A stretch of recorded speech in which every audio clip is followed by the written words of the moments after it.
Baik, Assalamualaikum warahmatullahi wabarakatuh. Perkenalkan, nama saya Azkia Rahmi, NIM 45231. Di sini akan mempresentasikan materi tentang tafsir dan hadis filsafat. Yang pertama itu adalah Quran Surah Al-Ahzab ayat 45 sampai dengan 46. Bunyi ayatnya adalah A'udzu billahi minasyaitonir rajim. Bismillahirrahmanirrahim. Ya ayyuhan nabiyyu inna arsalnaka syahidan wa mubasyiran wa nadhiran wa da'iyan ilallahi biiznihi wa sirajan muniran. Hai Nabi, sesungguhnya kami memutusmu untuk jadi saksi dan pembawa kabar gembira dan pemberi peringatan dan untuk jadi penyeru kepada agama Allah dengan izinnya dan untuk jadi cahaya yang menerangi. Surah Al-Ahzab ini merupakan surah ke-33 dalam Al-Quran yang terdiri atas 73 ayat dan termasuk ke dalam golongan surah Madaniyah. Surah ini diturunkan sesudah surah Al-Imran, yang mana arti dari surah Al-Ahzab itu adalah golongan-golongan yang bersekutu, karena dalam surah ini terdapat beberapa ayat, yaitu ayat 9 sampai dengan ayat 27, yang berhubungan dengan peperangan Al-Ahzab, yaitu peperangan yang dilancarkan oleh orang-orang Yahudi yang bersekutu dengan kaum munafik serta orang-orang musyrik terhadap orang-orang mukmin di Madinah. Selanjutnya tafsiran dari surah ini. Menurut Profesor Quraisy Shihab, dalam tafsirnya Al-Misbah menegaskan bahwasanya Nabi Muhammad adalah Nabi yang diutus kepada seluruh umat manusia, yakni untuk menjadi saksi kebenaran, pembawa berita bagi orang-orang beriman, yang berupa kebahagiaan duniawi dan ukhrawi, dan pemberi peringatan kepada siapapun yang enggan menerima tuntutan Allah, serta ia juga menjadi penyeru kepada agama Allah dengan izinnya, sehingga dengan restu dan izinnya ringanlah semua beban itu dan ia merupakan cahaya yang menerangi jalan manusia yang diliputi oleh kegelapan syirik dan kedurhakaan. Berdasarkan dari penjelasan di atas dapat disimpulkan bahwasanya Nabi adalah utusan Allah yang diutus ke muka bumi untuk menyampaikan risalah dan memperbaiki kejahilan umat agar kembali ke jalan yang. Kemudian keterkaitan antara Quran Surah Al-Ahzab ayat 45 sampai dengan 46 dengan teori filsafat. Jika ditinjau dari segi filsafat, kata an-nabiyyu yang bermakna nabi, dari ayat di atas menurut Al-Ghazali, bahwa kenabian merupakan hak prerogatif Tuhan yang manusia tidak dapat mengintervensinya. Berbeda dengan pandangan kelompok heterodoks atau di beberapa literatur disebut kelompok Helenis yang disimbolkan oleh pemikiran Ibnu Sina dan Al-Farabi.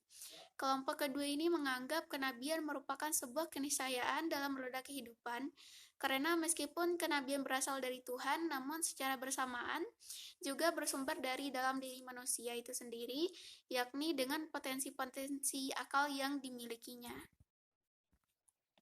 Melalui akal-akal yang dimilikinya, manusia mampu berkomunikasi dengan al-aqlu fa'al dalam bahasa Al-Farabi lewat media penalaran atau perenungan.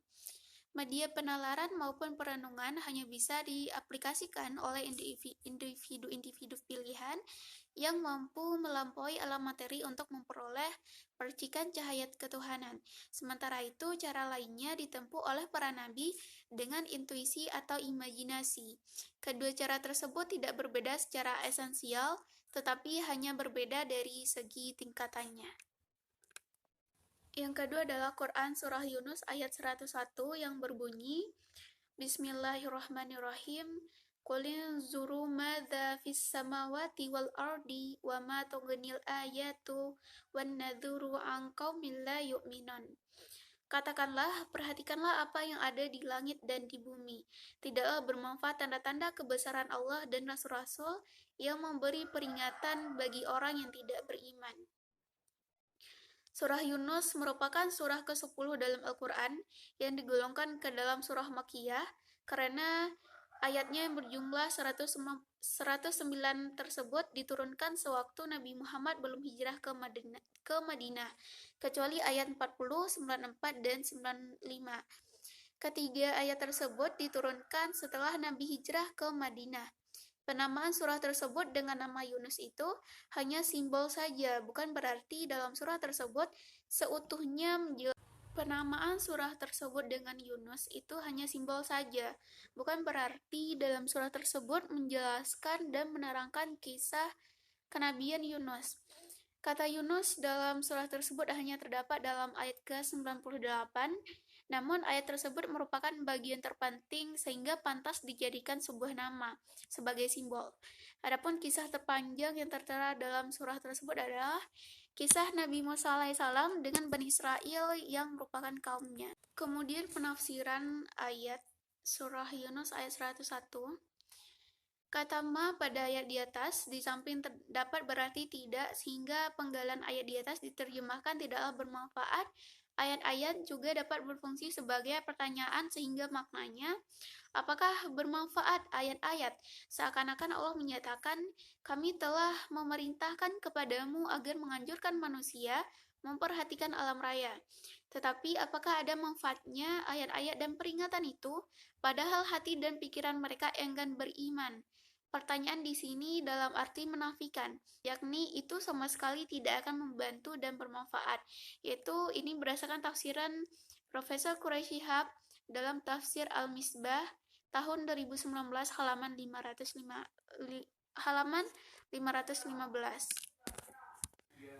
Kesimpulan dari apa yang telah ditafsirkan di atas, bahwasanya kita harus memanfaatkan fungsi akal kita dengan sebaik-baiknya agar apa yang telah Allah bentangkan di alam semesta menjadi berkah bagi diri kita sendiri. Kemudian keterkaitan antara Quran surah Yunus tersebut dengan teori filsafat. Berdasarkan dari apa yang telah ditafsirkan Profesor Quraisy Shihab dalam tafsir Al-Misbah, bahwa di dalam ayat tersebut Allah memerintahkan kepada manusia untuk memperhatikan manfaat dari apa yang telah Allah berikan. Tetapi peringatan itu tidak akan bermanfaat bagi orang-orang yang tidak beriman. Jika diperhatikan secara aspek filsafat, bahwa ayat di atas berhubungan dengan kajian epistemologis, bahwa Allah menyuruh kita untuk menggunakan akal kita untuk memperhatikan apa yang ada di alam semesta ini, agar dengan fungsi akal kita bisa memanfaatkan apa yang telah Allah anugerahkan dengan sebaik-baiknya, dan dengan menggunakan akal dengan sebaik-baiknya kita bisa memanfaatkan hasil pengamatan kita untuk pengembangan ilmu pengetahuan. Ialah Quran Surah Al-Hujurat ayat 12. Bunyi ayatnya adalah Bismillahirrahmanirrahim. Ya ayyuhalladzina amanu jitanibu katsiran minaz-zanni inna ba'daz-zanni itsmun wa la tajassasu wa la yaghtab ba'dukum ba'dan ayuhibbu ahadukum ayyakula lahma akhihi maitan fakaryhtumuhu wattaqullaha innallaha tawwabur rahim. Wahai orang-orang yang beriman, jauhilah banyak dari prasangka, sesungguhnya sebagian prasangka itu adalah dosa. Dan janganlah kamu mencari-cari kesalahan orang lain, dan janganlah ada di antara kamu yang menggunjing sebagian yang lain. Apakah ada di antara kamu yang suka memakan daging saudaranya yang sudah mati? Tentu kamu merasa jijik, dan bertakwalah kepada Allah, sesungguhnya Allah Maha Penerima Taubat, Maha Penyayang. Surah Al-Hujurat merupakan surah ke-49 dalam Al-Quran dan tergolong ke dalam surah Madaniyah karena diturunkan di kota Madinah. Surah ini terdiri atas 18 ayat yang secara bahasa Al-Hujurat berarti kamar-kamar. Dan di sini dapat diartikan sebagai kamar tempat persinggahan Rasulullah bersama dengan istri beliau. Adapun tujuan dari turunnya ayat ini adalah agar setiap manusia dapat menjadi pribadi yang tawakal dan menjauhi segala perbuatan buruk. Kemudian penafsiran ayat Quran Surah Al-Hujurat ayat 12. Berdasarkan tafsir Al-Misbah yang ditulis oleh Profesor M. Quraisy Shihab, beliau menafsirkan bahwasanya disinilah hal buruk yang sifatnya tersembunyi. Karena itu panggilan mesra kepada orang-orang beriman diulangi untuk kelima kalinya. Di sisi lain memanggil dengan panggilan buruk yang telah dilarang oleh Ayat yang lalu boleh jadi panggilan atau gelar itu dilakukan atas dasar dugaan yang tidak berdasar. Karena itu, ayat di atas menyatakan, Ya ayyuhalladzina amanu jtanibu katsiran minaz zanni inna ba'daz zanni ismun. Hai orang-orang yang beriman, jauhilah dengan upaya sungguh-sungguh banyak dari dugaan, yakni prasangka buruk terhadap manusia yang tidak memiliki indikator memadai.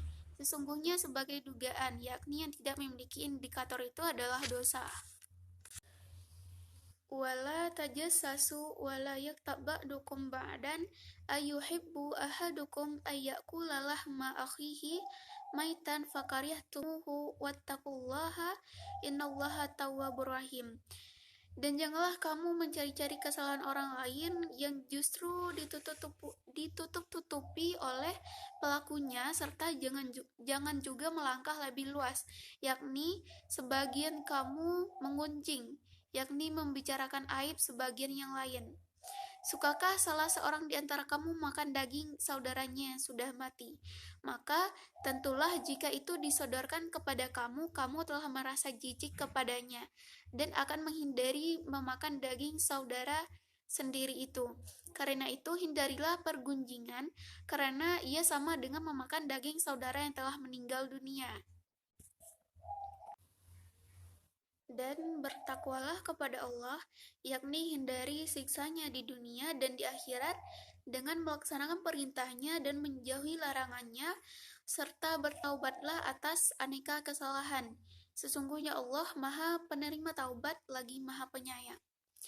Ayat di atas menegaskan bahwa sebagian dugaan itu adalah dosa, yakni dugaan yang tidak berdasar.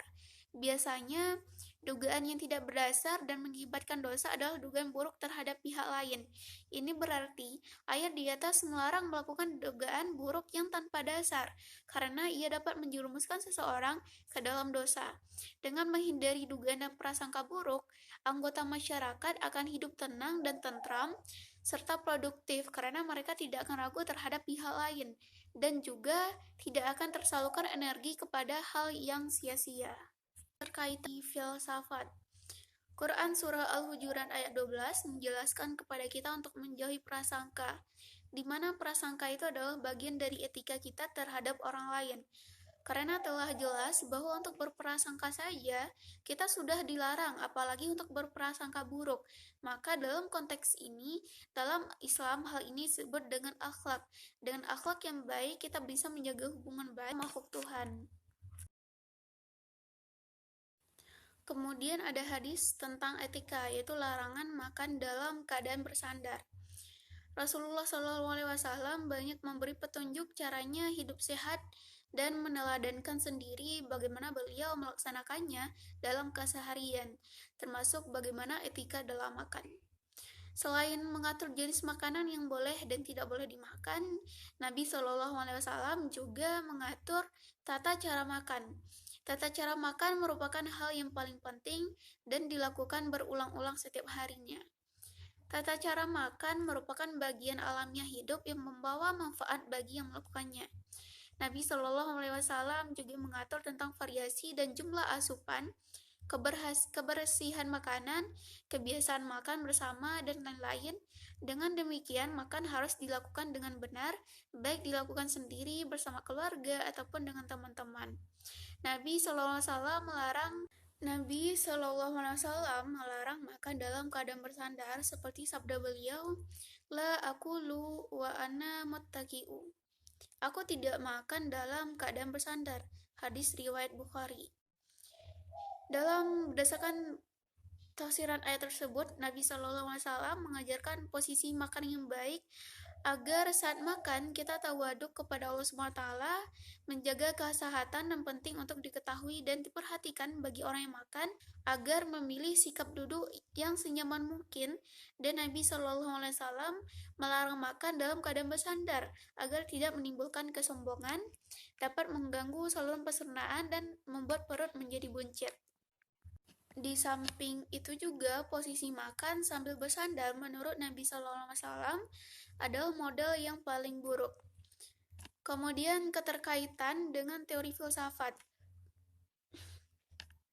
Dalam kajian filsafat, ada suatu ilmu yang membahas tentang etika atau biasanya sering dikenal dengan istilah filsafat moral atau filsafat etika.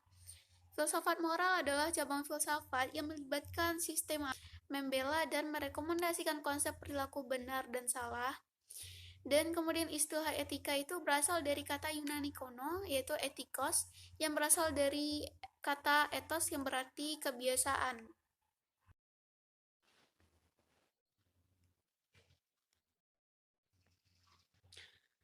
Kemudian tujuan etika dalam pandangan filsafat adalah idealitas yang sama bagi seluruh manusia di setiap waktu dan tempat dalam usaha untuk mencapai tujuan ini. Etika mengalami kesukaran oleh karena fisik dan terhadap perbuatan itu baik atau buruk yakni sangat relatif sekali karena setiap orang atau golongan mempunyai konsepsi tersendiri. Pola hidup yang diajarkan Islam bahwa seluruh kegiatan peribadatan, hidup, dan mati adalah semata-mata dipersembahkan kepada Allah. Maka tujuan terakhir dari segala tingkah laku manusia menurut pandangan etika Islam adalah keridhaan Allah Subhanahu wa taala.